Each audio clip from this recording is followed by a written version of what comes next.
언젠가 국민일보에 조선 개국의 1등 공신인 정도전의 죽음에 대해서 소개된 적이 있었습니다. 이 정도전은 1392년에 이성계의 아들 이방원에게 죽임을 당했는데 그 마지막 모습에 대한 기록이에요. 이방원이 이숙범과 무장을 한 군사 10명을 데리고 이 정도전의 집을 포위했는데 거기 함께 있던 사람들은 목숨을 잃고 이 정도전은 몸을 피했어요. 그런데 얼마 못 되어서 잡히게 됩니다. 그런데 이 정도전이요, 그 잡히는 순간에 칼을 꺼내 들지 않고 붓을 꺼내 들더니 시를 한 수 쓰는 것입니다. 뭐라고 썼냐면 조전과 성찰 두 가지의 공력을 다하여 책 속 성현의 길 저버리지 않았노라. 이렇게 시를 쓴 거예요. 조전, 잡을 조, 있을 존, 흐트러지는 마음을 붙잡는 일, 그리고 성찰, 이 두 가지의 공력을 다해서 책 속의 성현의 길을 저버리지 않았다, 이렇게 쓴 거예요. 마지막에 칼을 들고서 설티지 않고 붓을 들고 흐트러지는 마음을 붙잡는 일과 자기 성찰에 일생을 바쳤다, 이렇게 시를 쓴 것입니다. 그러니까 그를 죽이려고 쫓아왔던 사람들이 그 모습을 보고 부끄러워하지 않았을까 하는 생각이 들어요. 영웅의 말은 마지막도 참 멋있습니다. 그죠? 마지막 죽음의 순간에도 멋있는 말을 하고 죽는 것 같아요. 그런데 오늘 우리가 읽은 본문도 오늘 말씀이 사도행전의 마지막 말씀이에요.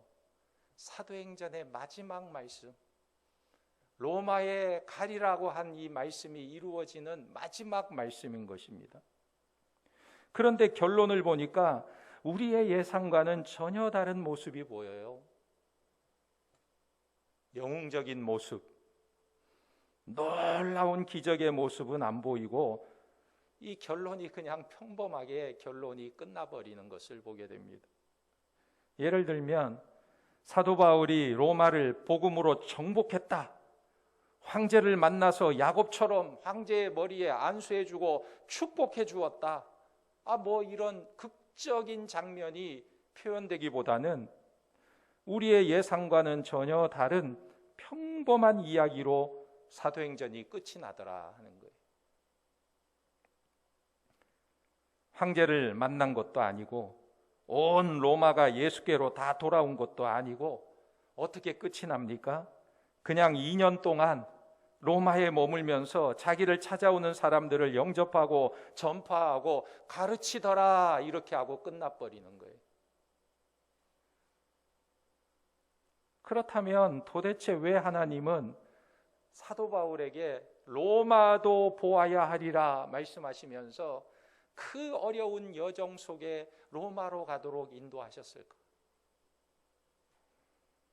이렇게 내용이 평범하게 끝나려면 앞에서 그렇게 뭔가 어려움을 극복하고 풍랑을 맞서며 유라굴로 강풍을 이겨내며 로마까지 가게 된 이 바울의 여정의 결론이 그냥 평범한 모습으로 끝난다는 말인가, 이렇게 생각이 될 수 있습니다. 앞에서 그렇게 여러 가지 시련과 환난들을 다 이겨내고 로마까지 가게 된 그 내용을 묘사한 강조가 좀 이상하게 느껴지지 않나요? 여러분, 하나님께서 우리에게 말씀하시는 메시지는 이것입니다. 우리의 신앙생활이라는 것이 무엇인가 하는 거예요. 사람들은 신앙생활하면 이 신앙생활이 마치 굉장한 사건들과 어떤 놀라운 기적과 이사와 이런 것들이 계속해서 일어나는 클라이막스한 그런 일들을 떠올릴 때가 있습니다. 그러나 신앙생활은요, 그렇게 극적인 장면, 그런 대단한 역사, 이런 것이 계속해서 일어나는 것이 아니라 그냥 우리의 삶 속에 평범하고 일상적인 것들 속에서 우리가 어떻게 하나님의 뜻 가운데 살아가느냐, 이 삶의 문제로 나타나는 거예요. 요즘 식으로 말하면요, 커피 한잔 하면서 조용히 우리 아이를 위해서 어떻게 기도하는지, 요즘처럼 경제적으로 불안한 시대에 자신이 어떻게 하나님 나라 소망 때문에 흔들리지 않고 믿음으로 살고 있는지, 이것을 보여주는 거라는 거예요. 평범한 일들이죠. 일상생활 속의 평범한 삶이죠. 그 평범한 삶 속에서 성도의 모습이 드러나야 한다는 거예요. 하늘에 대한 소망, 예수 그리스도에 대한 소망, 하나님께서 우리의 삶을 인도하고 계시고 있다는 확신, 이 믿음 속에 그냥 일상을 살아가는 모습이라는 거예요. 링컨의 강요 중에 대통령에게 아나무인으로 대하는 사람이 하나 있었습니다. 대통령에게 막 대해요. 하도 대통령의 속을 상하게 하니까 동료 강요 중에 하나가 너처럼 무례하고 편협한 악당은 없다, 이런 장문의 글을 써가지고 그에게 보내려고 준비를 한 것입니다. 그리고 그것을 그 나쁜 동료에게 전달하려고 생각해 보니까 대통령의 속도 많이 상했을 것 같아서 먼저는 이 링컨 대통령에게 동의를 구하려고 그 편지를 가지고 대통령을 찾아갔어요. 그러자 링컨이 그에게 그 편지를 한번 읽어보라고 하니까 이 사람이 그 편지 내용을 이렇게 읽었습니다. 그에게 쓰는 내용입니다. 너는 너의 가문에 아무도 그런 사람이 없었는데 왜 너는 그렇게 무례하게 구느냐? 그랬더니 링컨이 그 말에 맞장구를 치면서 참 시원하게 잘 썼네요, 이렇게 응답하는 거예요. 그리고 또 읽습니다. 너는 존댓말을 할 줄도 모르고 욕심만 많고 받을 줄만 알지 줄 줄은 모르는 구두쇠다, 이렇게 썼어요. 그랬더니 링컨이 그거 정말 정확한 표현입니다, 이렇게 또 맞장구를 치는 것입니다. 그래서 신이 나서 편지를 다 읽어가는 동안 이 링컨 대통령이 계속해서 맞장구를 치면서 맞다고 잘 썼다고 속이 시원하다고 이렇게 응답을 하는 거예요. 그때 이 강요가 링컨에게 말합니다. 각하, 이제 이 편지 내용을 그 동료에게 붙여도 되겠습니까? 물었어요. 그러자 링컨이 이렇게 말합니다. 장관님, 이제 됐지 않습니까? 저도 늘 그렇게 편지를 쓰지만 한 번도 붙인 적이 없거든요. 링컨도 늘 마음속으로 그런 편지를 쓰고 있었지만 그 강요에게 붙인 적은 없었다는 거예요. 여러분, 신앙이란 바로 삶이라는 거예요. 마음속에는 수많은 편지를 썼지만 결코 붙이지 않는, 그리고 엎드려서 기도하며 하나님의 뜻을 구하는 영적인 싸움을 하는 거예요.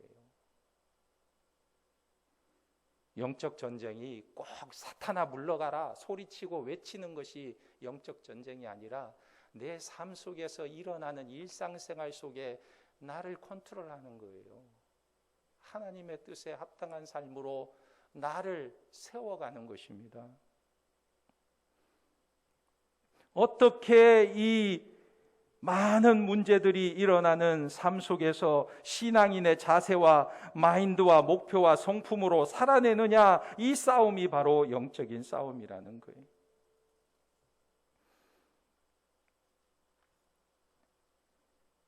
이것이 바로 하나님께서 우리에게 요구하시는 하나님의 일이고 그 목적지가 바로 로마라는 거예요.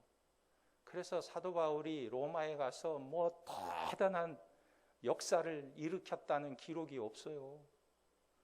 그저 평범하게 2년 동안 있으면서 자기에게 오는 자들에게 예수 그리스도의 복음을 전하는 일로, 나중에는 로마가 엄청난 변화가 일어나는 역사가 나타났지만 바울의 삶의 마지막 부분을 보면 그냥 평범하게 복음을 전하는 일상의 모습으로 우리에게 사도행전을 마무리하고 있는 것입니다. 이것이 하나님께서 우리에게 요구하는 것이고, 이것이 바로 우리의 로마라는 거예요. 그런데 오늘 말씀 사도행전 마지막 장에 마지막의 말에 대해서 우리가 살펴보면, 바울이 이렇게 평범한 일상생활 속에서 그가 한 가지에 대해서만큼은 거침없이 이야기하는 내용이 있습니다. 말하자면 이 누가가 바라본 바울의 생애에 가장 소중한 것을 표현한 말이 뭐냐면 거침없이 담대하게라는 말을 표현하고 있는 거예요. 그 거침없고 담대한 바울의 모습이 어떤 모습일까요? 바로 오늘 우리가 읽은 23절에서 28절 말씀의 내용입니다. 23절에 보면 그들이 날짜를 정하고 그가 유숙하는 집에 많이 오니 바울이 아침부터 저녁까지 강론하여 하나님의 나라를 증언하고 모세의 율법과 선지자의 말을 가지고 예수에 대하여 권하더라 그랬어요. 그러니까 예수님에 대해서 소개하는 일상적인 생활을 했다 말하고 있습니다. 그리고 24절에서 25절에 보면 그 말을 믿는 사람도 있고 믿지 아니하는 사람도 있어 서로 맞지 아니하여 흩어질 때에 바울이 한 말로 이르되 성령이 선지자 이사야를 통하여 너희 조상들에게 말씀하신 것이 옳도다 그랬어요. 바울이 말 한마디 하면 다 예스 하고 꼬꾸라지고 받아들이고 막 믿겠다고 하고 회개하는 역사가 일어나고, 옛날 초대교회 베드로가 한번 설교하면 3,000명 회개하는 그런 역사가 일어난 게 아니고, 바울이 예수에 대해서 증거하니까 막 사람들 중에 믿는 사람도 있고 믿지 않는 사람도 있고 서로 맞지 아니해서 한 자리에 있다가 막 흩어지기도 하고, 이런 상황 속에서도 그냥 묵묵히 예수 그리스도의 복음을 전했다 하는 거예요.